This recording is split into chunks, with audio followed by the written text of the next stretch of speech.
Hey guys, this is Max, and today we're going to be looking into the R600 or River 600 Max from EcoFlow. I just want to give you an outline of what I'm going to cover in this video. What I'm not going to cover is the unboxing. I actually uncovered that, or I covered that in a previous video that you could check out, but I have a few things here. First, I'm going to talk about the accessories that come with this. There's actually a lot. Then I'll talk about where I got it and if it's the best price. Then I'll get into the pros and cons of this system for my testing. Then we'll look into unique features of the system. After that, we'll go into the overall construction externally and internally. After that, we'll get into the meat of it, which is the charging from all its various sources, and then testing the outputs in the front and from the side. And after that, I'll give my overall conclusion on what I think of this system and compare it to some of the other ones that I've already tested. And I'll go ahead and give some more resources that I have for you that may help you understand the system even more. And that'll be all for this review. So I hope you guys enjoy, and we'll get into the first section of the video. All right, now I'll be going over all the accessories and paperwork that came with the River.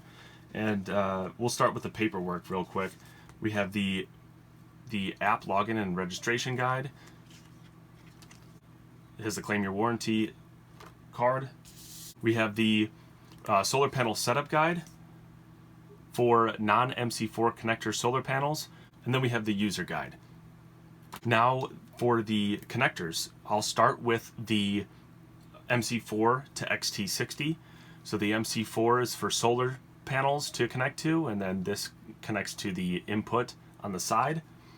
It has a Velcro strap that keeps the cables together, and this unfolds to be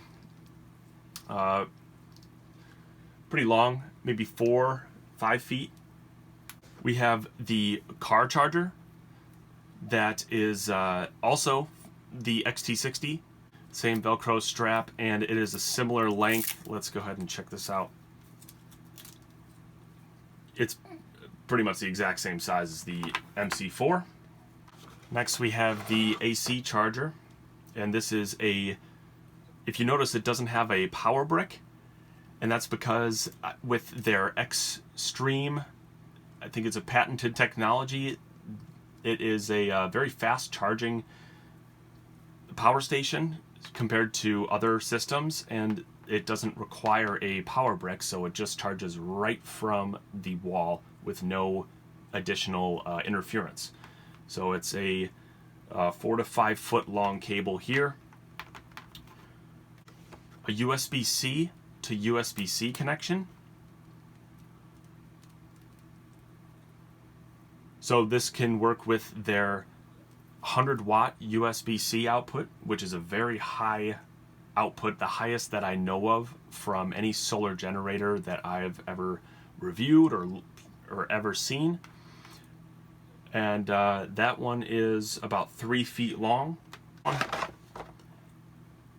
We have another cable here. This is I believe this is the DC 5521 cable, which seems to be a standard DC cable, and we have the same length, about 3 feet on this one, and this will plug into the ports right underneath the carport on the River. And lastly, for cables, we have a USB-A to micro USB and to an iPhone Lightning charger. Let me show you that. So the USB-A, and then we have 2 connections here, and then there you'll see the micro USB and the iPhone charger. This one, I think it's maybe a little more than 3 feet long. So that's all for the cables, and then it comes with this unique part here. And so I didn't know what this was, and I looked it up. It's in the manual. What it is an earth ground screw. I think that's what they call it, and I'll show you where it's at in the power station. But right here we have a screwdriver head, and then we have 4 screws that also have washers and another little piece inside here that is used to ground the R600, and I'll show you what it looks like on the power station. There's this power earth section, and if I lift this up, you'll see that there's just this screw here, and that's one of these.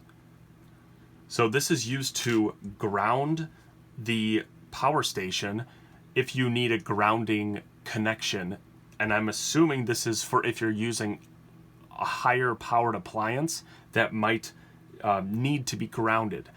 I don't know for exactly what appliances this would apply to, but this is very unique, and I've never really seen this on any other power station I've reviewed. So this is a pretty interesting feature.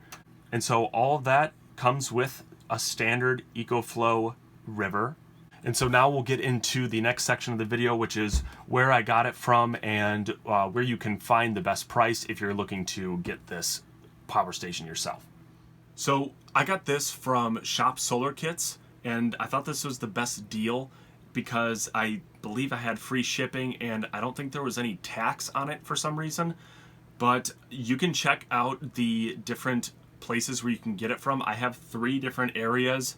I think Amazon, Shop Solar Kits, and EcoFlow's website. They're in my table, in my article, which is, if you just go to my website, bestgeneratorssolar.com, and then search for the River Max, just search River Max in the search bar, you'll see the article, and there's a table right in the beginning that will show you the different places where you could buy it from. I think this was around $450 total just for the base package, which doesn't have any solar panels or any add-ons. It just comes with the accessories like a normal one would. So now I'll go ahead and show you the overall, what I like and don't like about this specific power station. Now, we'll start with the pros. The first is that it has an application, an EcoFlow app that you can connect via your Wi-Fi. And if you look in the bottom right-hand corner of the screen, I am connected to it right now. Second pro is that it's fast charging and it has a powerful output compared to others. Fast charging from the wall especially, and even from solar, as well as their AC ports, which are very powerful.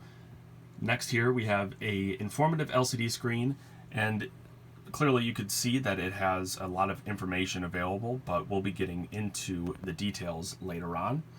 Now we'll go over some cons that I gathered here. First is the weight.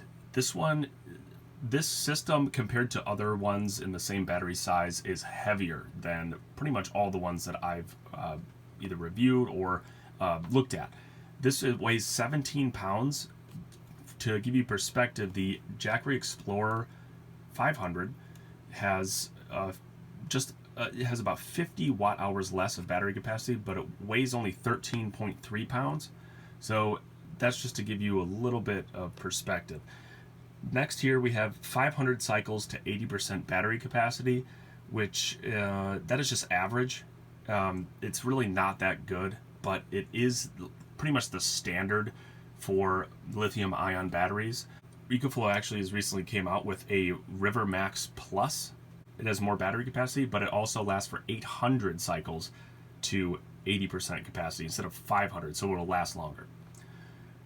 The next con, and the last one here, is that it uses the XT60 connector for solar and car charging, and that is, to me, really uncommon. I haven't seen that many solar generators that use an XT60 connector, and it's really kind of just annoying to, I mean, for solar charging especially, I had to get 2 adapters in order to make solar work from my solar panels. So those are the pros and cons. So now I'm going to talk about the different ports on the River. So first off, we'll start with the USB section since it's right here. Now we have 2 standard USB-As, which have a 5 volt, 2.4 amp, 12 watt maximum for each one of these. Then we have a USB-A fast charge, which is an 18 watt maximum output. And then we have on the left here the USB-C 100 watt maximum, and it's just an output. It's not a PD where it's an input and an output. We'll go over the 12 volt section now. We have two ports here. These are the DC 5521 outputs. You have a 13.6 volt, 3 amp maximum per port.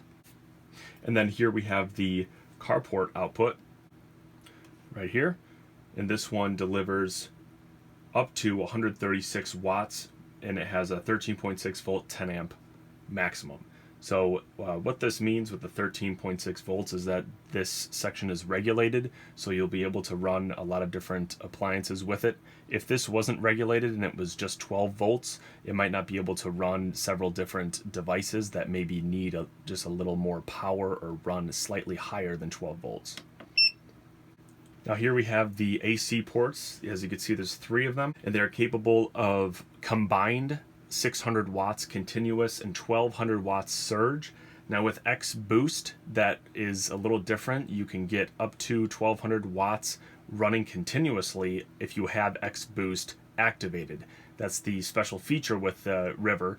And if you don't have X boost activated, then it's just 600 watts continuous, and then it has up to a 1200 watt surge if you need to start up certain appliances and they need more power.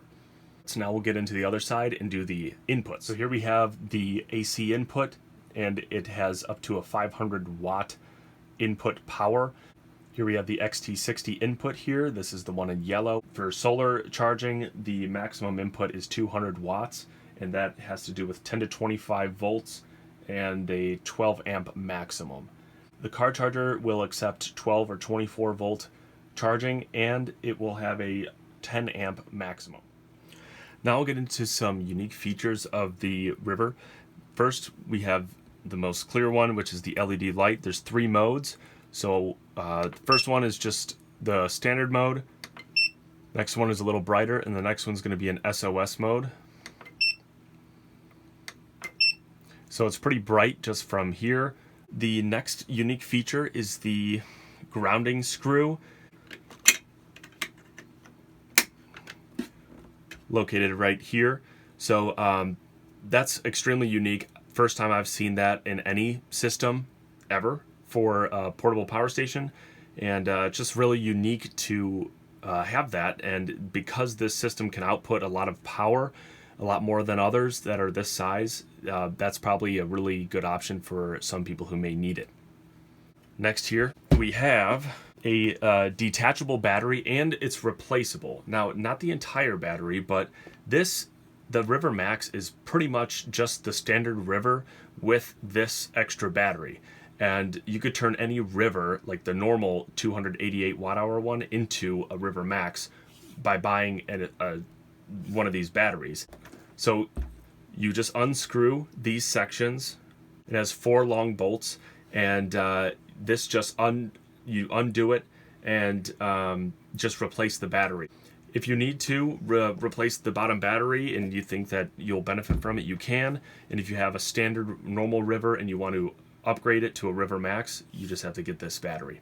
Next here we have the Xtreme and X Boost functions, and what this does is the AC section has the X Boost, which allows it to get 600 to 1200 watts of continuous power with appliances.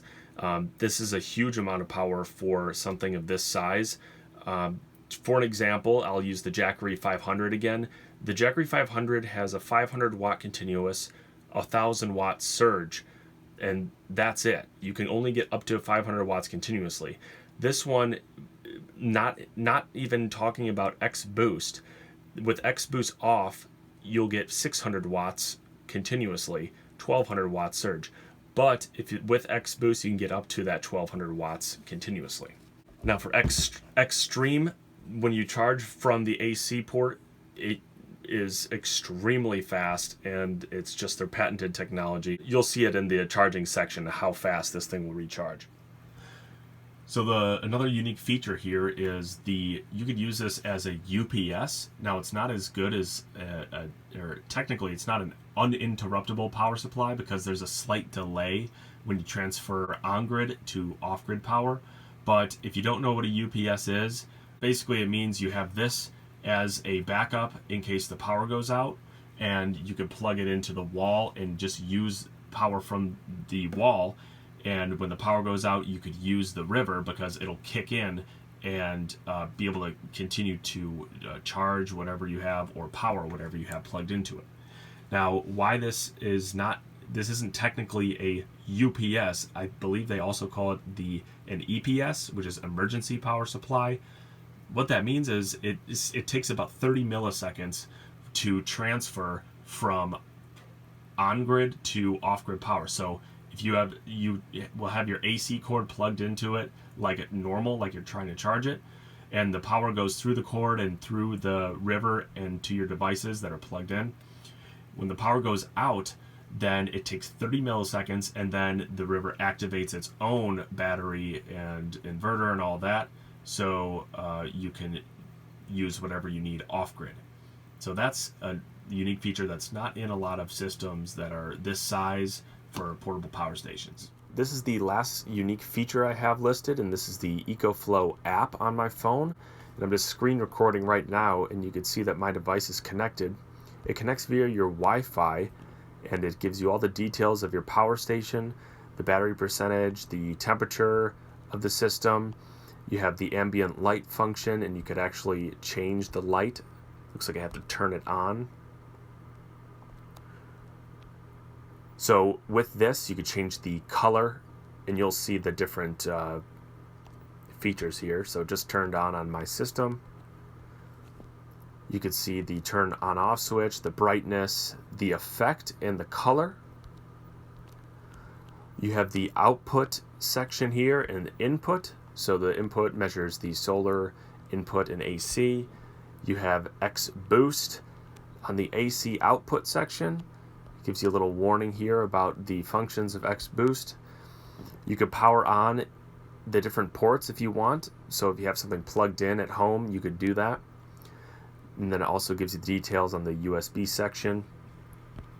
Next, we can go to settings. You have different charging levels.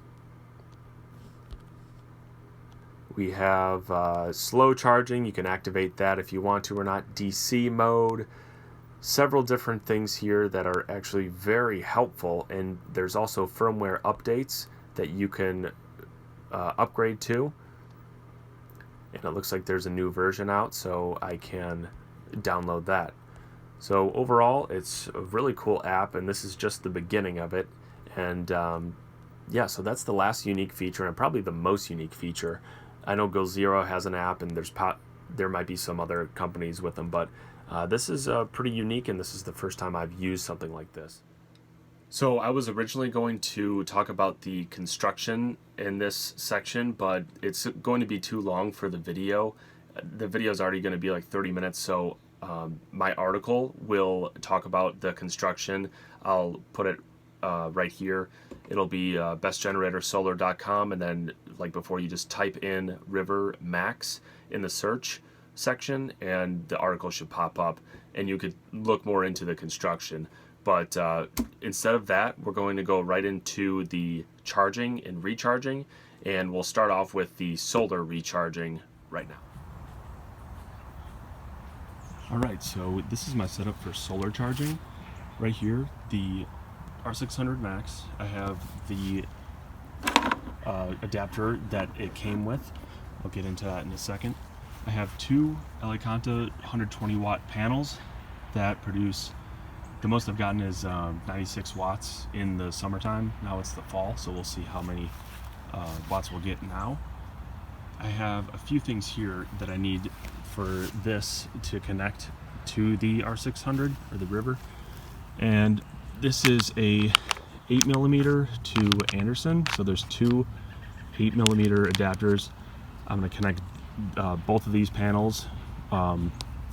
Each will connect to this, and then it'll go to the Anderson. Then I got this on eBay. This is a Anderson to XT60, and that goes into the River. And you can see, once I open this, that is the solar input. Now I have to be careful not to go over, more specifically, the volts. So I can't go over 25 volts. These panels are pretty much, they're rated for I believe the nominal voltage is 18 volts, and then with the way I'm connecting them, I believe it's parallel, so it won't obstruct the voltage. So I should be in that range. Now, the connector they gave me, the connector that comes with the River Max is the MC4 to XT60, and this is probably the most common connector, but unfortunately I did not have a Anderson. These do not have Anderson connections to them. They have pretty much everything else, but so I won't be using this. And let's go ahead and get into connecting everything and charging it up. Okay, so the way I have this set up, I'm using this iGreeley connector, the 8mm connectors for the solar panels into the Anderson. And I need to connect this Anderson to this one so that I can plug this yellow part into the River. So what I did is I picked up this, and I found this on eBay, but the connectors are different. So you can see that the bottom part is a little smaller and it has the metal prongs, and the top part is a little larger if you're not familiar with these Anderson power pole connections. And so using this to connect to this, I had to switch the connectors on here so that they can match, so that they all work. However, these ones were aligned differently, and the way that I switch them up is this actually pulls down, if I can get it. Yeah, so this pulls down, and it has these little sliders in here, so you can actually turn, you can separate them, and I did that by pushing down this one, so you can see that they're just latched on together, and you could turn these so that they'll work for whatever connection you're trying to hook up. So that's the benefit of the Anderson power pole. And so now I'm going to connect these all together with the solar panel, with both solar panels, and go ahead and begin the solar charging test. Alright, I finally got it set up to where both panels are getting good sunlight. I'll go ahead and connect it. And if you haven't seen my Elecanta solar panel review, I have a test video on that I could just put up there in the as a card. But this is the normal connection. I'm not sure which one it is. It might be a 5521 connector. That seems to be like the standard, but not sure. However, it comes with this yellow connector, and this one will be the one I connect into these 8mm jacks. Alright, so this is what it looks like when they're all connected, at least for my setup. This is the adapter. We have the solar panel main cable with the solar panel attachment, and then this goes into the adapter, which then goes to the Anderson, and then I have an Anderson to XT60. So this is actually a downside of getting the River 600 and using it with like third-party solar panels. I'm sure there's an easier way to connect all these. However, it does take a little bit of extra money, not just the solar panels, not just the solar generator, but the adapter and the adapter connections. It cost me like $5 or $6 for this little connector, and then it was like $25 for this adapter. So I mean, that's an extra $30. However, it does the job, and for these review purposes, it gets the job done. Now, some of the another downside here is that these solar panel cables are like 10 feet long, and the adapter, this adapter cable, is like 3 feet long. So that's going to result in just a little energy loss through the wires because they're just long cables. But that's sort of a give and take relationship, since I would generally like longer wires so I could just set my system up correctly. So that's just a little heads up. However, let's go ahead and get charging. Okay, so I'm just going to lift the screen here. with the little cover, I mean. Then we have the XT60. There we go. And just plug it in. So that's what it looks like. And I didn't press anything, and it automatically signaled what's going on. And let's see what we have coming in. Okay, so it's fluctuating a lot. However, you can see we have 149 getting increasing wattage coming in.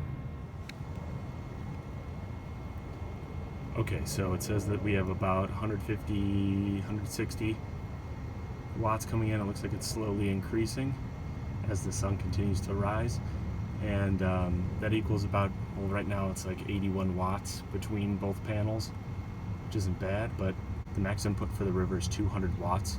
So it's handling it nicely. You can see in the upper right hand corner that there's like a little fan indicating that the cooling fans are on. And it's a very slight noise coming through, and it's not very loud, but you could hear it. And then of course you have the battery percentage at 79, and that little circle wielding itself around. On the left you have about an hour until it recharges completely, and that's solar charging. One thing I noticed is that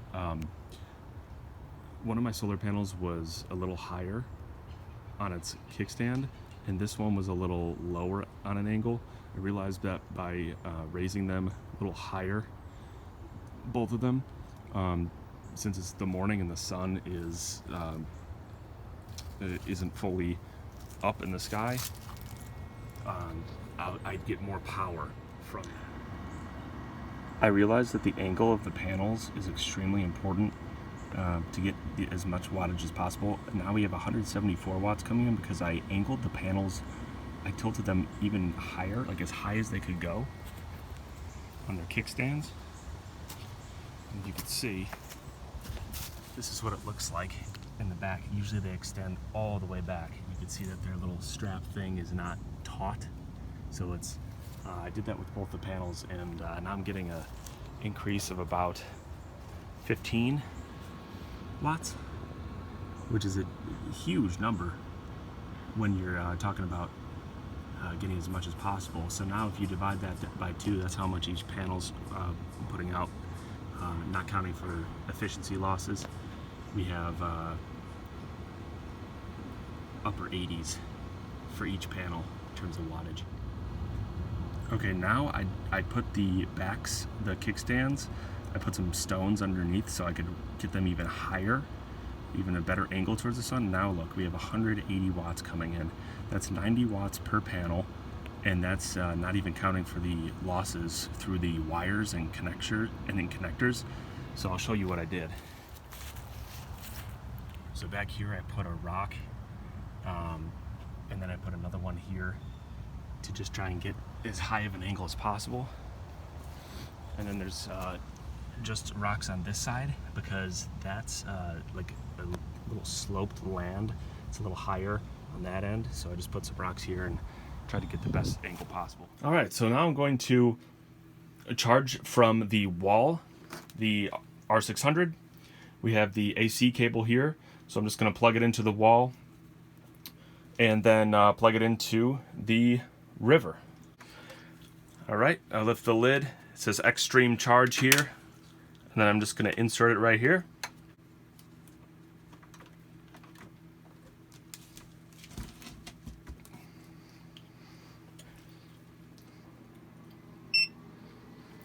And you can see it begins to charge up. Now, what we see on the screen here, it's already at 87% battery. Its recharging time, I think it's still adjusting to that because it's going to take less than an hour. So yeah, now it's starting to reduce. We have the cooling fans running. It's not annoyingly loud. It's just like a normal noise. It's not quiet, but it's like a step above that, not loud. The input here is measuring 245, and it continues to rise in wattage, And that's something that is unique with the Extreme technology, is that it will input a ton of power from the wall into this because there's no brick charger. It just goes straight from the wall.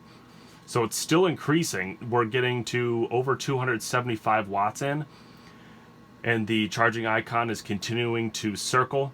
And as you can see, the recharging time is beginning to decline because it's already at basically 90% battery. So 290 watts are coming in. I've gotten over 400 watts into this when it was at around 60% battery. So it's still rising. Now we're approaching 300 watts of input. I'm not sure if the slow rising in input has to do with the battery being almost charged, but it is still rising now, and you could see that it's basically at 300 watts of input. And while it's recharging, sorry, the screen is zoomed in slightly from your point of view, but I believe you can't see this, but in the picture, the diagram that's light blue, it says 89%. Right above that, there's a 34-minute recharging time listed, and we could see that I'm on the input section. It says 309 watts are coming in, and that's pretty much all that you're getting here. Let me check the preferences to see if there's slow charging. So slow charging minimizes the unit's fan by recharging at a slower rate. So yeah, I mean, it is relatively, it's not loud at all, but it is like loud enough to where if it was right next to you, maybe it's annoying, maybe it's just like a white noise thing. However, I'm noticing that compared to some other systems I've tested, when it's recharging, it's not only the fans that are making a noise, it's sort of a, like a slight whine. I don't know how else to describe it, but maybe you could hear it if I put the microphone up close. So it's like some sort of whine. I'm not quite sure what that is, but it's not bad for inputting over 300 watts. Okay, so I want to show you the difference between this AC charger for the River and the, I believe this is for the Jackery 300 that I have. So this is the Jackery 300's charger. The difference here is that you have the adapter or the power brick, and then the AC cords here, goes into here and then comes out to charge the Jackery. This is not just with Jackery. This is with several, maybe every other power station that I know of. The other ones that I've tested, the OPS one, which is the orange one, and even the Jackery 1000, they all have this power brick, which seems to limit its ability to charge fast. So with the extreme charging, you just have this basic cable or cord, and there's something internally that allows it to input such a high amount of power at once. So that is really what makes the difference between this compared to, say, an Explorer 500, which is in the similar power or battery range as this. The Jackery 500, I'm not sure how fast that recharges, but this 100% charges faster. This will recharge in about 1.6 hours. That's from 0 battery to full. And then in 1 hour, it'll recharge from 0 to 80%. Now we'll go ahead and move on to the next section, which is car charging. All right, I've got the car charger now, and I'm going to simply test the charging process, see how it works. I'm gonna plug it in. Didn't look like there was any light on here. Okay. So there's no light, so you can't really see if there's if it's charging or not, but it's snug in there. And let's go ahead and plug it in. Okay, just plugged it in. All right, let's see how many watts are coming in.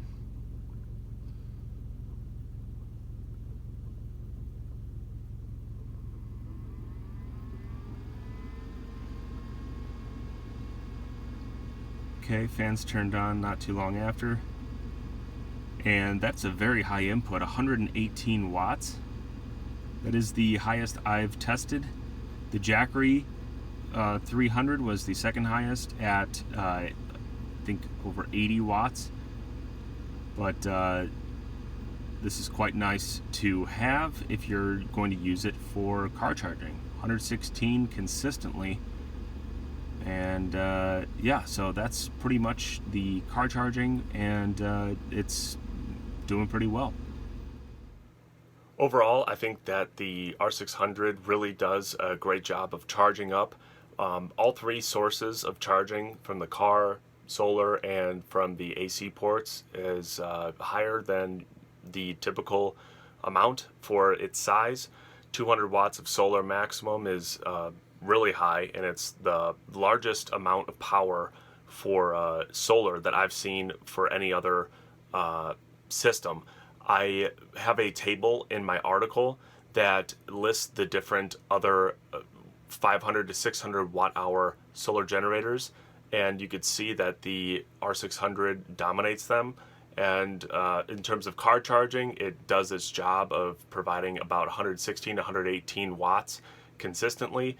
That's a very high number, and for a car charger, it's not really, you can't really go crazy with it, but that's a nice number. And then lastly, probably the best for last, is the extreme charging from AC. That one charges extremely fast, and that far exceeds any similar solar generator in that size category.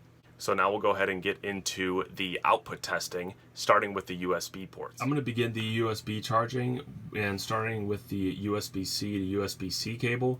I'm going to plug it into the 100 watt one here, and I'm going to use that to charge the Sherpa at 100 AC. Now the thing here is that you can see it has a max input of 60 watts. So I hope that it doesn't overdo it with this output. We'll see if it adapts to it. But let's go ahead and get charging.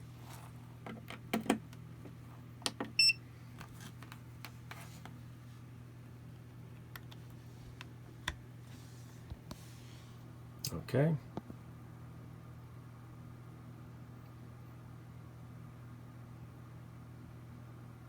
Okay.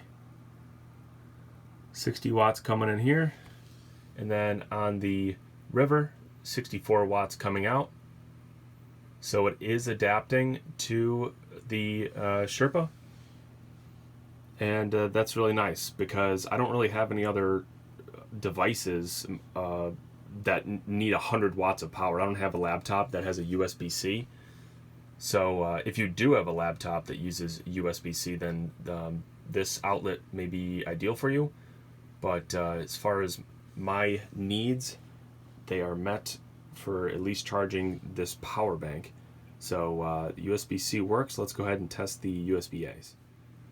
All right, I have the USB-A to USB-C cord here. We'll start with the fast charge and see how it works.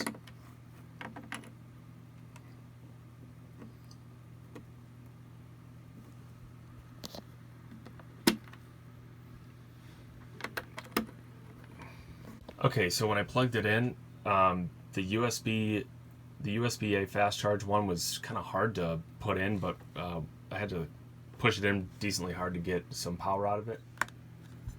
Okay, now it's plugged in. There we go. Alright, that looks a lot better. Now it seems that my Sherpa, I've done several tests already with different power stations. It looks like the Sherpa will only accept a certain amount of output wattage. This fast charge one is capable of up to 18 watts. And it's outputting 14 here. And then with some efficiency losses, we have 11 watts coming into the Sherpa. So that's not bad, but the River is doing its job, at least for what I'm charging. But you can expect to receive a full 18 watts depending on what you're charging. All right, and then I'm just going to test the USB ports, the USB-As. Wow, this takes, there we go. Going to put it in the USB-A just to see how much power it will get. You can get a 12 watt maximum. And that was weird when I put this one in. I'm going to try it again. Okay, so after doing some adjusting here, I cleaned out this USB port. It wasn't that dirty. But I think the main thing was taking out this and then putting it back in while it was the USB-A was still in, and now I'm getting a full 13 watts out of the River from just the standard port, and that's actually higher than what it was rated for, which is 12 watts, and that's actually good because it's not sure if it's technically regulated, but it's giving out just a little more than it said it would. And so now there's a full 10 watts coming in. Now I have to say these USB ports are, when I first started, they're very tough to put in, as you could see. Even that one was difficult, and this one is still adjusting, but let me go ahead and take this out, and then I'm going to plug it back in. And then that should adjust it. And it does. So it really was on the Sherpa's end for it not charging correctly. But as far as right when you get one of these, my ports, you have to like plug it in and out multiple times for it to start feeling more snug. I'm sure as I continue to use this, it will be easier to handle. Easier to plug in and out. All right, now I have the two regular USB-A's plugged in. One of them to the right is plugged into my phone right now. The Goal Zero looking green one is plugged into these earphones. And then the USB-C is plugged into the Sherpa again. As you can see, the Sherpa is still getting its 60 watts in. And there's an additional 11 watts going to my phone and the earphones. So overall, using the USBs is pretty self-explanatory, but it does take a little work to get the USB-A's to function properly, as you need to plug them in and out in order to make them go in more smoothly. This one, for example, is a lot easier to plug in now since I've tested it and plugged it in multiple times. So just a little heads up there. Now we'll get into the 12 volt DC ports. Now I have the Jackery 1000, and I brought this to use its carport to test the output of the River's carport. So I'm going to go ahead and plug in the cord into the Jackery 1000 and see what we can get.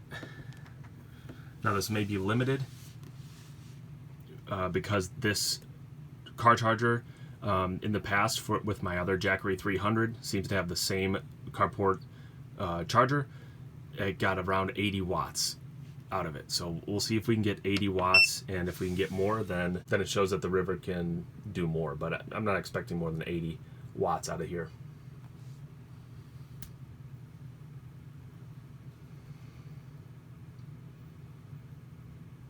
And it seems to be working to the specification. On the Jackery, it says the same thing. So that's a good sign. Can't really test the full specifications of this. We can get up to 136 watts out of this, but since I don't have a carport or a car charger that I can output to, I can't really test it. I know that a lot of people use these for CPAP machines and possibly even these smaller DC connectors, but since this thing outputs up to 136 watts, this seems to be an ideal option. At least the River seems to be an ideal option for possibly a CPAP machine for like an overnight thing, and if you have the humidifier and all the other sort of fancy adjustments turned off on the CPAP. Now we'll go ahead and get into these DC 5521 connectors, and I'll be charging the Sherpa yet again. So for this setup, I'm going to use the DC 5521 connector, this one that came with the River, but I also have this little attachment here. This is I believe it's an 8mm adapter that came with my LA Conta solar panel, and I adapted it to the 5521, and I'm going to test it inside this Goal Zero jack in the Sherpa power bank. So this can take in a maximum of 50 watts. So we'll see how much we can get out of this DC port. Okay, so I plugged it in, and I'm not sure if there should be that much room in here, but we are receiving wattage. and it's looks like it's slowly increasing. It says the same thing on the River. And so let's see how much we get. I'll pause it here and see if it keeps increasing. All right, so it seems to be hovering around 32 to 34 watts coming out of here. And as you can see, the Sherpa is matching in a similar fashion. It has 34 watts of consistent power coming in. Now this port is rated for up to 50 watts. All right, so I realized that these 5521 ports that I'm using deliver a maximum of 13.6 volts at 3 amps, and that equals about a little over 40 watts. Now we're getting a pretty good number here, but the Sherpa power bank, this port goes from 15 to 22 volts. That's what's listed on the back of it. And so maybe I'll get more power since these only are a 13.6 volt max. I'll see if I can use this same cable to charge the Jackery 1000 and see if I can get 40 watts or a little more than at least the 32 to 34 that we're getting here. Okay, I just plugged it in. And this is a lot of power coming out of here. Right, well, 75 watts, 76, 75 are coming out of this port. That's a huge number. 79 watts. The maximum I saw on the sheet, and I'll even open it for you, for the DC 5521. So you can see 5521 output, 13.6 volts DC, 3 amps max per port. So, I mean, 13 times 3, 39, so, and then 6, so it's 40.8. And now it's giving almost twice that. So that's very impressive. I wouldn't have known that if I didn't put it into the Jackery power station, but 79 watts are coming out of this, which means that it's a much higher possible rating than what was listed on the spec sheet. And this is excellent because it will adjust to a device like my power bank that didn't need that much power. What I think happened here is that the amperage was doubled. Since I only had one device plugged into the 5521 port, I think it combined both ports' capabilities into one, which allowed it to get about 80 watts out of that one port. That's what I think happened, but I'm not quite sure. If you know details about this, then let me know in the comments, but it's a pretty impressive feature, and I was surprised by its output. And plus, that means that you can probably use that with maybe some CPAP machines that are within that power range. And so with that being said, I'm going to go into the DC ports. I'm going to use the same port I just used with the USBs just to make sure everything runs smoothly. All right, now I have the Jackery 1000 taking in 75, 76 watts. From the 5521 port, I have the USB-A connected to just my Bose earphones, probably not taking out too many watts. And then we have the USB-C, which is bringing in the exact amount that is needed to charge the Sherpa power bank with a total of 145 watts. So I can't really test all of the ports at once, but from this test, clearly the power distribution is doing its job. And now we'll go ahead and go into the AC port testing. Okay, now I'm going to test the X Boost and really bring it with the AC power. I have a heat gun I'm going to use. So I'm going to turn on X Boost, and here we go.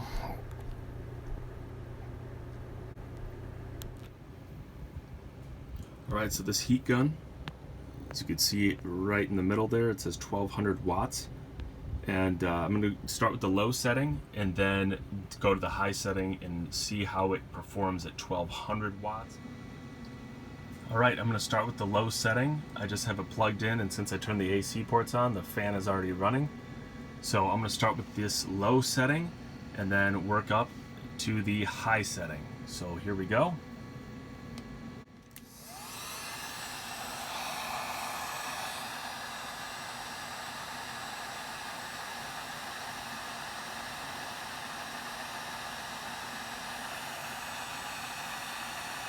516. All right, here we go.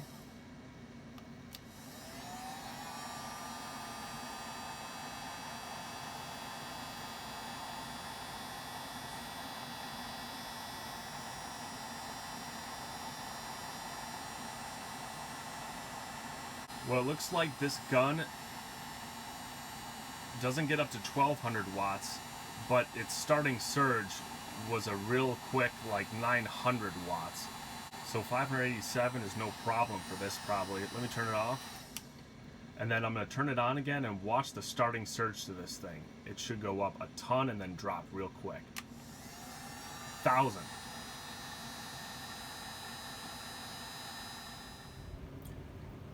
Since the heat gun wasn't as powerful as I thought, I'm going to use this hairdryer that is rated for 1875 watts.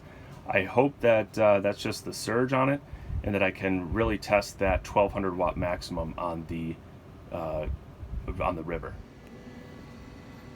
Okay, the hairdryer's plugged in. Sorry for the noise in advance, it's going to be loud, but I'm just going to hold it on the screen, and we'll start, and then I'll just continue to raise the heat and the power of the hairdryer. All right, we'll start with the first setting, and then we'll add heat.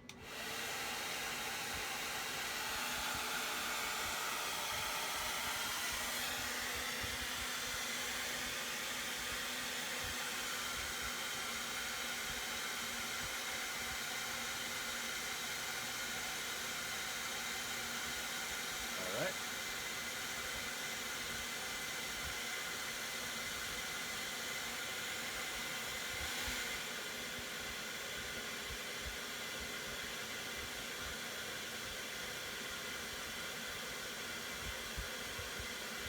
The highest it'll go.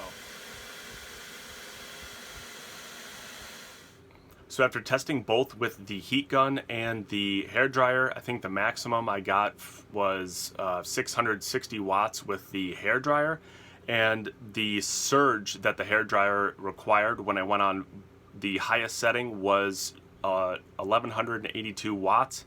So really, what I tested barely went over the standard specifications without the X boost. So unfortunately, I don't really have anything else that I could test to really test the continuous power of the X boost at around 1200 watts. But at least you got to see at least some of the capabilities of this power station. And even after using it, I mean, it's not hot anywhere. And there's really nothing else that, I mean, it just seems like it can handle so much more, but we'll see if I can test something out in the future. However, that concludes the AC testing, and now I'm going to get into the overall conclusion of the output testing. So for output testing, I could say that it was actually a really awesome success. Not only did the AC ports work great, even though I wasn't able to really push them to their limits, the DC ports worked really well, especially these 5521 ports. Those exceeded my expectations, and the USB-As were really nice. The fast charge I wasn't able to fully test because I didn't have the right tools to do so, but they all worked at least to their basic specifications. And then the one downside I did have for the USB-As was the original, trying to work them in with the USB-A. You have to plug it in and out a lot in order for it to work correctly and for it to be snug in the USB ports. But other than that, everything worked really well, and I'm very satisfied with the performance, not only of the AC, but all of these ports in total.